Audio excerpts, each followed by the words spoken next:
Hi everyone and welcome to my channel. So ayan, today may panibago na naman tayong vlog. And for today's video guys, yung aking gagawin ay magre-review ako sa inyo ng panibagong skincare product, and with this one, another review ng sunscreen.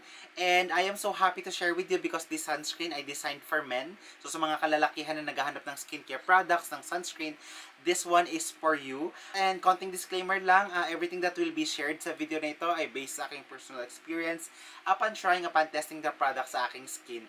Okay, so, and itong product pala na ito guys ay not sponsored at hindi din PR package. So the product ay binili ko ng sarili kong pera, and makakaasa kayo na lahat ng sabihin ko dito ay honest upon trying, upon testing the product. Okay? And if you're going to ask me kung ano yung aking skin type, yung aking skin type ay combination skin type. Yung T-zone ko ay oily and the rest ng aking face ay dry. Okay?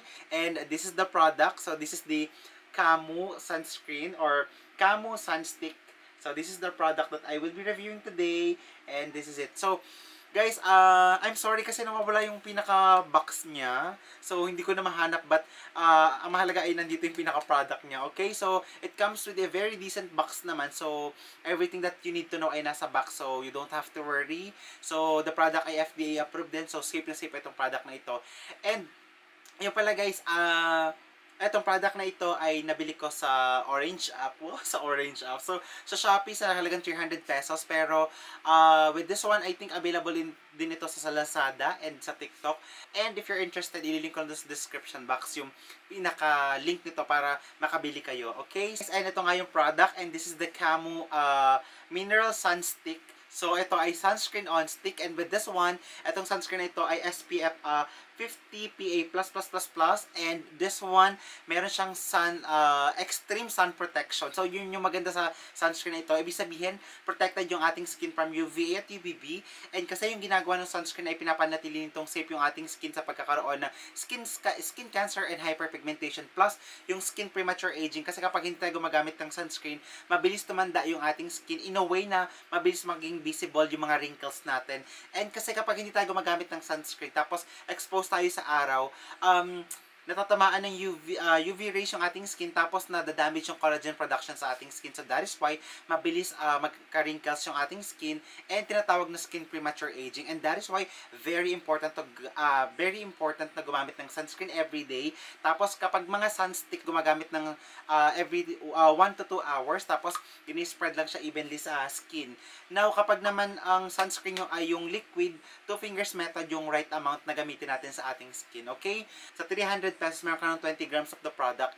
It has a pure zinc oxide. So, that is a sun filter. So, ingredients siya para maproteksyonan yung ating skin. So, sweat resistant and mattifying. Tapos, barrier repair because it has an ingredient that will help to repair our skin barrier. It has niacinamide and ceramide. So, niacinamide, good for the skin. It is proven and tested na maganda sa skin. Plus ceramide. Ceramide is good for our skin barrier. Si niacinamide naman ay for kung kayo ay nagbe-breakouts, napapaganda niya, napapa-firm niya yung skin, and napapalighten niya din. So, madaming benefits for niacinamide. Plus, kinombine pa yung ceramide. Perfect na perfect talaga sa skin. So, ayun guys, and for ingredients nga, meron siyang niacinamide and ceramide. Tapos, vitamin C and aloe vera. So, those ingredients are good for the skin. Plus, with this one pa, ay good for all skin types. So, hindi kayo mag-worry kung kayo ay may sensitive na skin or any skin type that you have, pwedeng mag-work sa inyo itong sunscreen na ito. And if you're going to think of the product, sa ingredients niya, tapos sa kanyang claims, talagang goods na goods yung sunscreen na ito sa inyong skin kasi it has a good skin loving ingredients, plus ang ganda pa ng claims niya. So if you're an outdoor person, kung kayo ay madalas may physical activity outside, may mga sports, so pwede nyo itong ma-explore kasi sweat resistant pa siya. So kung kayo ay nag-gym, pwedeng ito sa inyo. And I also use the product kapag ako ay mag-gym kasi talagang hindi siya yung tipo ng sunscreen na kapag ginamit mo ay maglalapot-lapot sa iyong skin. Hindi siya yung ganun. So because this one, it is a sweat resistant. Okay? So, ang ganda ng claims, ang ganda ng ingredients na in-incorporate dito. Okay, so now, ito yung pinaka-kanyang packaging. This is it. Tapos, ito yung pinaka-product niya sa loob. So, ayan guys. So, ito siya. So, sa 20 grams, medyo madami talaga siya guys. So, ayan siya. Tapos, yung color niya ay medyo green. I hope you can see the product. So, I've been using the product for 2 weeks now. And ito na yung product. Oh, ang nipis lang niya actually na pag ginamit nyo siya, ang nipis niya lang talaga. Kaya matitipid nyo talaga itong product na ito. And ganito siya kadami, the 20 grams. And honestly, this one, mga 2 months nyo itong magagamit. And nakapag-try na ako ng ganito before. Ang tagal ko talaga nagamit. So, this is the product. And ayan siya sa loob. So, what I do kapag binabalik ko siya para mas mabilis, pinapress ko to, tapos i-rotate nyo lang itong product na to. And as well as kapag gagamitin nyo, i-rotate nyo lang ito with this one. So, very convenient itong product na ito. To be honest, hindi siya magkakayat-kayat. Tapos, very travel-friendly if you're going to go somewhere, sa mga trip nyo. Pwedeng-pwedeng nyo itong madala because very handy. Pwedeng-pwedeng nyo isiksik sa inyong mga makeup kit, sa mga toiletries. So, lalagay nyo lang to. Yun na.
So now, using the product for 2 weeks, I can say na ang ganda naging experience ko upon using the product. Una, wala akong negative reaction, wala akong redness, irritation, tingling sensation, or anything. Wala akong negative na experience. So now, using the product for 2 weeks, since I have combination skin type, yung T-zone ko ay oily and the rest ng aking face ay dry. So, in-expect ko na itong product na ito ay mag-oil ako sa T-zone ko. But, using the product and upon testing, tinest ko talaga ito sa aking skin, hindi ako nag-oil. Nagmamattify siya kapag ginamit sa skin. So, when you say mattify, para kang walang in-apply na product sa iyong skin. So, ganun siya. Kaya naman, nung ginamit ko ito, sobrang na-enjoy ko talaga. Kasi, hindi siya yung tipo ng ibang sunscreen na nagwa-white cast. This is invisible. Kaya nga nakalagay sa kanilang invisible mineral sunscreen stick. Kasi, kapag in-apply mo siya, wala siyang anything. So, ayun, kahit nakita nyo naman. So, wala siyang anything na iniiwan sa skin. So, that is why invisible sun stick. So, ganun siya kapag ginamit. Wala siyang anything na iniiwan. So, very nakakatuwa siyang gamitin. Kasi, yun nga, a-apply mo lang siya evenly. You have to spread all over your face. And then, kapag na-apply mo na siya, i-apply nyo lang evenly na ganyan. So, para evenly malagyan yung inyong skin. So, ganun yung ginagawa ko. And, yun nga, wala akong negative na reaction. Tapos, very mattifying talaga siya sa skin kapag ginamit. And, very convenient yung ganun ha. Di mo na kailangan maghintay pa magpatuyo. And, kapag ginamit mo, nandiyan na agad, set na agad siya sa iyong skin. So, which is okay na okay. And, hindi naman ako nagkaroon ng tigyawat. So, yun yung maganda guys. Hindi ako nagkatigyawat, hindi ako nagka-breakouts. And when it comes naman sa mga pores ko, hindi siya yung tipo ng, dahil nga medyo stick siya, hindi siya yung tipo ng sunscreen na nag-stay dun sa mga pores. Hindi siya yung ganung sunscreen. So, that is why, ang maganda na nag-a-apply lang siya evenly, pero hindi siya nagsiset dun sa mga pores. So, yun yung maganda din sa sunscreen na ito. Tapos nga, hindi ako nag-oil. So, yun yung maganda sa product na ito. And talagang, kapag ginamit mo, hindi ka magkakaroon ng parang white lady na face or maputing mukha because this one ay invisible. So, perfect na perfect dun sa mga kalalakihan na gusto yung walang anything na nakikita sa face. So, this one ay perfect na perfect sa inyo. And perfect na perfect sa atin. Talagang, kapag in-apply mo siya, wala kang makikitang any sunscreen sa iyong face. So, if you're looking for a sunscreen na ganun siya, this one is for you. And yung maganda pa sa product nito, this one ay SPF tested. So, yung mga SPF na yan, tinetest yan kung talaga bang siya ay pasado na may SPF ba or talagang SPF 50 ba talaga itong sunscreen nito. So, by this one, SPF tested. So, makakapagtiwala tayo sa product ni Camu. So, with this one nga, ako nga upon trying the product, upon testing sa aking skin, yung T-zone ko nga ay oily. Talagang nako-control nito yung pagka-oil ng aking T-zone. And to be honest, binigyan ko siya ng test like for 7 hours. For 7 hours, may oil yung aking T-zone. Pero, in just 5 hours, wala pang lumalabas na oil sa aking T-zone. And that means I can say na with this one talagang nako-control niya yung pagka-oil ng aking skin. And yung maganda pa sa product nga nito, kung kayo ay mayroong redness, irritation, and sensitive na skin, and kung feeling nyo yung na-compromise yung inyong skin barrier, with this one, it will help because they claim to be, it help to repair skin barrier kasi nga, yung ingredients na in-incorporate dito ay ceramide and niacinamide. So, those two ingredients ay talagang good for the skin, plus yung ceramide talaga ay good for skin barrier, nare-repair niya talaga. So, yun nga, very hydrating din naman siya and moisturizing sa skin. Hindi siya yung tipo na sunscreens na stick na nakaka-dry sa skin. This one naman, mapipil mo pa din na hydrating siya sa skin and very moisturizing. At all, using the product, nagustuhan ko siya. I love the product. I love how the product performs sa aking skin. Wala ako at all na negative na na-experience. And that is why I can really recommend the product dun sa mga kalalakihan out there na gusto mag-try, gusto mag-explore ng skincare product, most especially yung sunscreen. This one ay perfect na perfect sa inyo. Okay? So, yun ang aking review and I hope you like this video and I hope nagustuhan nyo din tong product na ito. So, yun, ililink ko dun sa description box if interested kayo sa product ito, okay? So, that's all guys and I hope you like this video. Kung nagustuhan nyo itong video na ito, please don't forget to give a thumbs up. Of course, if you're new to my channel, huwag nyo kalimutan mag-subscribe sa akin channel. There is a red for subscribe and of course, don't forget to click the notification bell para once I upload the new video, you will be notified. Okay, so that's all and thank you so much for watching. Bye-bye! Thank you so much for watching. Hey!